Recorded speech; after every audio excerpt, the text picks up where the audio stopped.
सृष्टि का वर्णन। तदनंतर नारद जी के पूछने पर ब्रह्मा जी बोले, मुने, हमें पूर्वोक्त आदेश देकर जब महादेव जी अंतर्ध्यान हो गए, तब मैं उनकी आज्ञा का पालन करने के लिए ध्यान मग्न हो कर्तव्य का विचार करने लगा।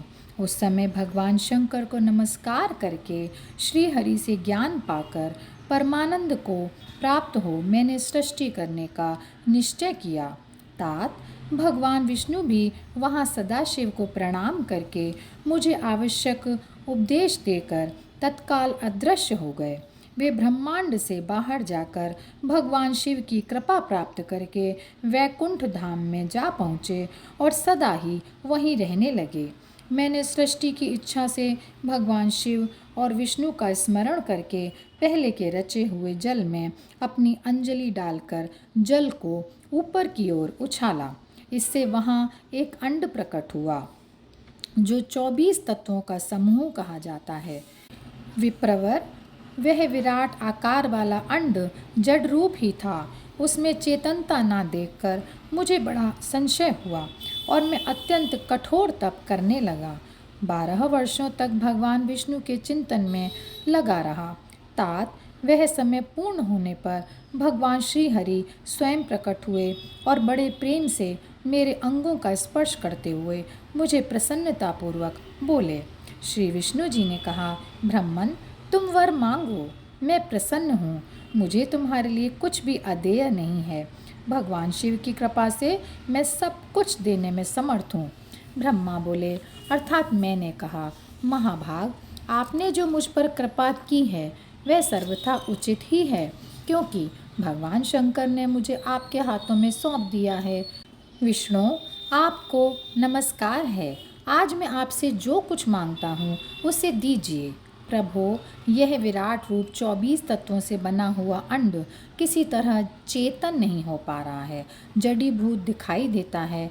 हरे, इस समय भगवान शिव की कृपा से आप यहाँ प्रकट हुए हैं, अतः शंकर की सृष्टि शक्ति या विभूति से प्राप्त हुए इस अंड में चेतनता लाइए। मेरे ऐसा कहने पर शिव की आज्ञा में तत्पर रहने वाले महाविष्णु ने अनंत रूप का आश्रय लेकर उस अंड में प्रवेश किया। उस समय उन परम पुरुष के सहस्त्रों मस्तक, सहस्त्रों नेत्र और सहस्त्रों पैर थे। उन्होंने भूमि को सब ओर से घेर कर उस अंड को व्याप्त कर लिया। मेरे द्वारा भली भांति स्तुति की जाने पर जब विष्णु जी ने उस अंड में प्रवेश किया, तब वह 24 तत्वों का विकार रूप अंड सचेतन हो गया। पाताल से लेकर सत्यलोक तक की अवधि वाले उस अंड के रूप में वहाँ साक्षात श्री हरि ही विराजने लगे। उस विराट अंड में व्यापक होने से ही वे प्रभु वैराज पुरुष कहलाए। पंचमुख महादेव ने केवल अपने रहने के लिए सुरम्य कैलाश नगर का निर्माण किया, जो सब लोकों से ऊपर सुशोभित होता है। देवर्षि, संपूर्ण ब्रह्मांड का नाश हो जाने पर भी वैकुंठ और कैलाश, इन दो धामों का यहाँ कभी नाश नहीं होता। मुनिश्रेष्ठ, मैं सत्यलोक का आश्रय लेकर रहता हूँ। तात, महादेव जी की आज्ञा से ही मुझ में सृष्टि रचने की इच्छा उत्पन्न हुई है। बेटा, जब मैं सृष्टि की इच्छा से चिंतन करने लगा, उस समय पहले मुझसे अनजाने में ही पापपूर्ण तमोगुणी सृष्टि का प्रादुर्भाव हुआ, जिसे अविद्या पंचक अथवा पंचपर्वा अविद्या कहते हैं। तदनंतर प्रसन्नचित होकर शंभु की आज्ञा से मैं पुनः अनासक्त भाव से सृष्टि का चिंतन करने लगा। उस समय मेरे द्वारा स्थावर संज्ञक वृक्ष आदि की सृष्टि हुई, जिसे मुख्य सर्ग कहते हैं। यह पहला सर्ग है। उसे देखकर तथा वह अपने लिए पुरुषार्थ का साधक नहीं है, यह जानकर सृष्टि की इच्छा वाले मुझ ब्रह्मा से दूसरा सर्ग प्रकट हुआ, जो दुख से भरा हुआ है। उसका नाम है तिर्यक स्त्रोता। वह सर्ग भी पुरुषार्थ का साधक नहीं था। उसे भी पुरुषार्थ साधन की शक्ति से रहित जानकर जब मैंने पुनः सृष्टि का चिंतन करने लगा, तब मुझसे शीघ्र ही तीसरे सात्विक सर्ग का प्रादुर्भाव हुआ, जिसे उध्र स्रोता कहते हैं। यह देव सर्ग के नाम से विख्यात हुआ। देव सर्ग सत्यवादी तथा अत्यंत सुखदायक है। उसे भी पुरुषार्थ साधन की रुचि एवं अधिकार से रहित मानकर मैंने अन्य सर्ग के लिए अपने स्वामी श्री शिव का चिंतन आरंभ किया।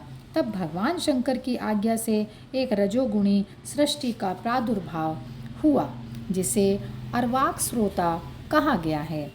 इस सर्ग के प्राणी मनुष्य हैं, जो पुरुषार्थ साधन के उच्च अधिकारी हैं।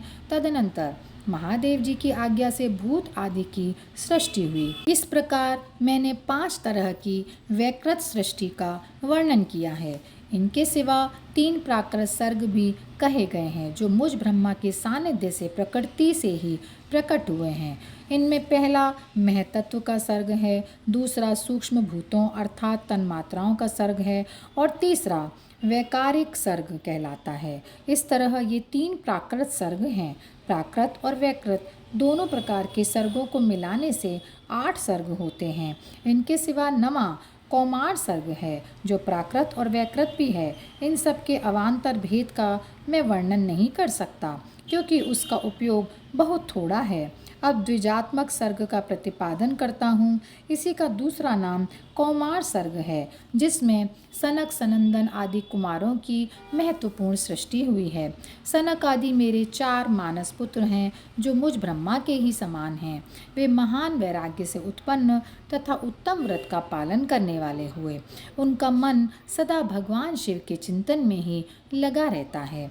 वे संसार से विमुख एवं ज्ञानी हैं। उन्होंने मेरे आदेश देने पर भी सृष्टि के कार्य में मन नहीं लगाया। मुनि श्रेष्ठ नारद सनकादि कुमारों के दिए हुए नकारात्मक उत्तर को सुनकर मैंने बड़ा भयंकर क्रोध प्रकट किया। उस समय मुझ पर मोह छा गया। उस अवसर पर मैंने मन ही मन भगवान विष्णु का स्मरण किया। वे शीघ्र ही आ गए। उन्होंने समझाते हुए मुझसे कहा, तुम भगवान शिव की प्रसन्नता के लिए तपस्या करो। मुनिश्रेष्ठ, श्रीहरि ने जब मुझे ऐसी ही शिक्षा दी, तब मैं महाघोर एवं उत्कृष्ट तप करने लगा। सृष्टि के लिए तपस्या करते हुए मेरी दोनों भौहों और नासिका के मध्य भाग से, जो उनका अपना ही अविमुक्त नामक स्थान है, महेश्वर की 3 मूर्तियों में से अन्यतम पूर्णांश है, सर्वेश्वर एवं दयासागर भगवान शिव अर्धनारीश्वर रूप में प्रकट हुए, जो जन्म से रहित तेज की राशि, सर्वज्ञ तथा सर्वश्रेष्ठा हैं। उन नील लोहित नामधारी साक्षात उमा वल्लभ शंकर को सामने देख बड़ी भक्ति से मस्तक झुकाकर उनकी स्तुति करके मैं बड़ा ही प्रसन्न हुआ और उन देव देवेश्वर से बोला, प्रभु, आप भांति भांति के जीवों की सृष्टि कीजिए। मेरी यह बात सुनकर उन देवाधिदेव महेश्वर रुद्र ने अपने ही समान बहुत से रुद्रगणों की सृष्टि की। तब मैंने अपने स्वामी महेश्वर महारुद्र से फिर कहा, देव, आप ऐसे जीवों की सृष्टि कीजिए जो जन्म और मृत्यु के भय से युक्त हों। मुनिश्रेष्ठ, मेरी ऐसी बात सुनकर करुणा सागर महादेव जी हंस पड़े और तत्काल इस प्रकार बोले। महादेव जी ने कहा, विधातः, मैं जन्म और मृत्यु के भय से युक्त अशोभन जीवों की सृष्टि नहीं करूँगा, क्योंकि वे कर्मों के अधीन होकर दुख के समुद्र में डूबे रहेंगे। मैं तो दुख के सागर में डूबे हुए उन जीवों का उद्धार मात्र करूँगा।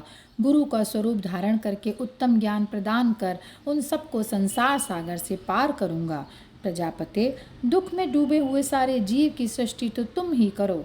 मेरी आज्ञा से इस कार्य में प्रवृत्त होने के कारण तुम्हें माया नहीं बांध सकेगी। मुझसे ऐसा कहकर श्रीमान भगवान नील लोहित महादेव जी मेरे देखते देखते अपने पार्षदों के साथ वहाँ से तत्काल तिरोहित हो गए।